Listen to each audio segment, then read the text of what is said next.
सुनो मुख्यमंत्री, मैं फलस्तीन का झंडा तिरंगे के साथ लगा के आया हूं। मैं फलस्तीन के लिए खड़ा हूं और खड़ा रहूंगा इंशाअल्लाह ताला। फलस्तीन सिर्फ मुसलमानों का अरबों का मसला नहीं, फलस्तीन इंसानियत का मसला है। गांधी ने कहा था कि यह फलस्तीन अरबों का है, जिस तरह अंग्रेजों के लिए बरतानिया है, फ्रेंच के लिए फ्रांस है, यह अरबों की जमीन है, यह अरबों की जमीन है, गांधी ने कहा था। से सलाहुद्दीन आएगा जब तुम जिना करते हो? कहां से सलाहुद्दीन आएगा जब तुम अपने हाथ से अपने भाई का कत्ल करते हो? कहां से सलाहुद्दीन पैदा होगा जब हमारी बेटियां गुनाह करती हैं? सलाहुद्दीन कैसे पैदा होगा? जब तुम नेक बनोगे, जब तुम गुनाहों से दूर रहोगे। अल्लाह तेरी पूरी कायनात में कोई ऐसा नहीं है जो इन गरीबों की मदद कर सके, मगर अल्लाह तू जमीन व आसमान का खालिक है, तेरे खजाने में कोई कमी नहीं आएगी। अल्लाह तू कुन फयकून फरमा दे परवरदिगार। अल्लाह उनको कोई खाना नहीं दे रहा, अल्लाह तू रज़्ज़ाक़ है, उनको रिज़्क़ दे दे। अल्लाह कोई इनको पानी नहीं दे रहा, तू आसमानों से बारिश को बरसा दे। अल्लाह इनके पास दवा नहीं है, तू शाफी है, अल्लाह उनकी शिफात फरमा दे। परवरदिगार आज इस जमीन पर जो लोग हक के लिए काम कर रहे हैं उनकी मदद फरमा। अल्लाह जालिमों के जुल्म से छुटकारा दिला दे।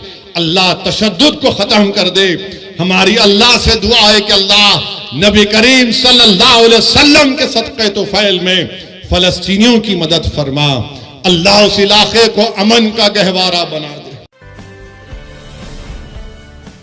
कि गाजा में खून रेजी हो रही है, गाजा में नस्ल कशी हो रही है, गाजा में मीडिया ने रिपोर्ट किया कि 6 दिन के अंदर 6000 बम ज़ायनिस्ट ताकतें बरसाई हैं। इजराइल गाजा में एक छोटी सी जगह है, गाजा 20-21 लाख की, 6 दिन में 6000 बम गाजा पर गिराए गए हैं। और वही जब आइसिस से मुकाबला कर रहे थे पूरे ममालिक, ये पूरा आइसिस कोएलिशन के नाम से था, तो वो लोग 1 महीने में 2500 बम आइसिस पर गिराए थे और गाजा में 6 दिन में 6000 बम गिराए गए। आप अंदाजा लगाओ, अगर यहां पर कोई 10 मिनट तक सिर्फ पटाखे फोड़ना शुरू कर देगा तो आप 2-3 मिनट के बाद बोलेंगे कि भाई बड़ी बेचैनी हो रही है, बस करो। सोचो थोड़ी देर के लिए कि 6 दिन में 6000 बम ये जालिम इस्राएली हुकूमत गाजा पर बरसाती है। दुनिया खामोश है, जो बड़ी बड़ी बातें करते हैं ये दौलतमंद ममालिक, क्योंकि मरने वाला फलस्तीनी है। यकीनन जो तशद्दुद होगा, वायलेंस होगा, हम कंडेम करते हैं उसको, चाहे कोई भी करो, वायलेंस रास्ता नहीं है। मगर ये बताओ ये कौन से वायलेंस है? ये तो नस्ल कशी है, ये तो आप उनको खत्म कर रहे हैं, आप उनको बिल्कुल खत्म, सफ़े हस्ती से मिटाना चाहते हैं, जिसको अंग्रेजी में कहते हैं एथनिक क्लेंसिंग हो रहा है फलस्तीनियों का।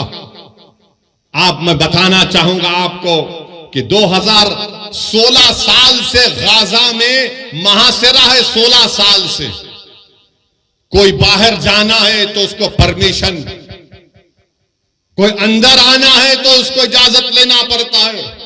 आपने देखा ना कोविड में क्या हुआ था? कोविड में क्या हुआ था कि कोविड में बगैर पास के नहीं कोई नहीं निकल सकता था। 16 साल से फलस्तीनियों को उस तरह का बर्ताव किया जा रहा है। पीने का पानी नहीं है, लाइट उनकी बंद कर दी गई क्योंकि इजराइल के पास से बिजली आती है। 16 साल से महासरे में, अरे समंदर है, मच्छी नहीं पकड़ने देते ये ज़ायनिस्ट लोग। और उस 21 लाख में 50% आबादी 18 साल की, 20 साल के नौजवानों की है। और आपको जानकर तकलीफ होगी कि 2008 से 6407 फलस्तीनियों को ज़ायनिस्ट लोग मार दिए, जिसमें से 18 साल के कम उम्र 1437 बच्चे थे।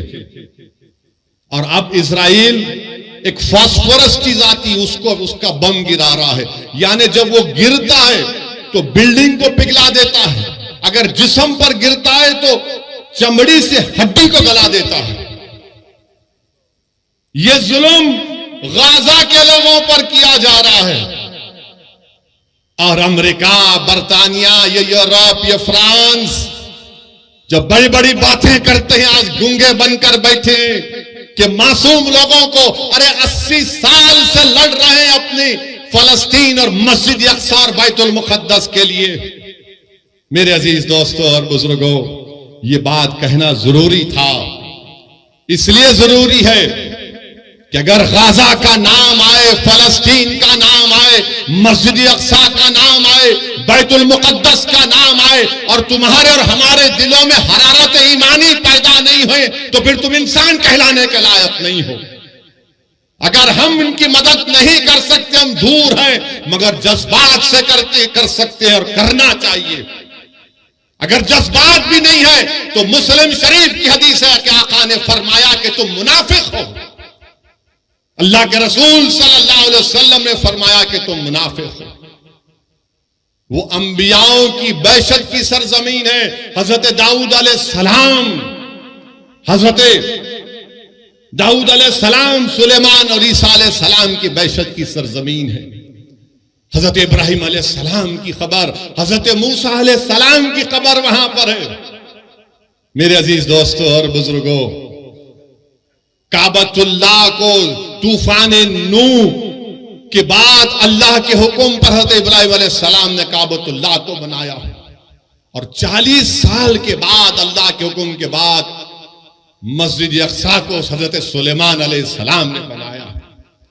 और दुनिया को हम बताना पड़ेगा कि हमारा रिश्ता फलस्तीन से, गाजा से, मस्जिद अक्सा से, बैतुल मुकद्दस से क्या है। जब तक कुरान में वो आयात है कि असरा में अब नहीं, जब तक कुरान में ये सूरा रहेगा, सुबह क़यामत तक हमारा रिश्ता फलस्तीन और गाजा से रहेगा। मेरे अजीज दोस्तों और बुजुर्गों, आपने हदीस शरीफ सुनी कि रसूल अल्लाह सल्लल्लाहु अलैहि वसल्लम से एक सहाबी रसूल ने पूछा, या रसूल अल्लाह सल्लल्लाहु अलैहि वसल्लम, क्या हशर के मैदान में हम आपको पाएंगे? अल्लाह के रसूल सल्लल्लाहु अलैहि वसल्लम ने फरमाया कि हाँ, तुम मुझे हशर के मैदान में पाओगे। कहां होगा हशर का मैदान? इसी सरजमीन पर हशर का मैदान होगा, इसी फलस्तीन पर हशर का मैदान होगा। फिर आका से पूछा गया सल्लल्लाहु अलैहि वसल्लम से कि दूसरी जगह कहां पर हम आपको पाएंगे? रसूल अल्लाह सल्लल्लाहु अलैहि वसल्लम ने फरमाया कि मैं आबे कौसर पर रहूंगा, मेरी उम्मत प्यासी होगी, मैं मेरी उम्मत की प्यास को बुझाऊंगा। कहां होगा हौज़े कौसर? इसी फलस्तीन से लेकर मदीने तक हदीस में आया। उलमा किराम बैठे हैं, पूछ लो आप। मेरे अजीज दोस्तों और बुजुर्गों, ये वो मुबारक सरजमीन है कि कुरान में लफ्ज बारक ना 5 मरतबा आया तो अल-कुद्स है वो। चाहे सूर्य असरा हो, सूर्य जितने भी 4-5 सूरों में जिक्र आया, 5 जगह पर लफ्ज बारकना का मतलब खुद। अल्लाह के रसूल सल्लल्लाहु अलैहि वसल्लम ने फरमाया कि बड़ी खूब जगह है ये, बड़ी खूब जगह है। तो सहाबा ने पूछा रसूलुल्लाह सल्लल्लाहु अलैहि वसल्लम क्यों? तो रसूलुल्लाह सल्लल्लाहु अलैहि वसल्लम फरमाया कि यहां पर फरिश्ते अपने पर बिछा कर बैठते हैं, यहां पर फरिश्ते अपने पर बिछा कर बैठते हैं। रसूलुल्लाह सल्लल्लाहु अलैहि वसल्लम ने फरमाया कि मीजान लगेगा, यह हिसाब किताब की जगह है। मेरे अजीज दोस्तों और बुजुर्गों, इमाम अहमद ने यह हदीस शरीफ लिखी अपने मसनद में कि अल्लाह के रसूल सल्लल्लाहु अलैहि वसल्लम ने फरमाया कि मेरी उम्मत में गिरोह रहेगा जो सुबह क़यामत तक हक की तरफदारी करेगा, जो सुबह क़यामत तक हक की तरफदारी करेगा, बातिल ताकतों से मुकाबला करता रहेगा।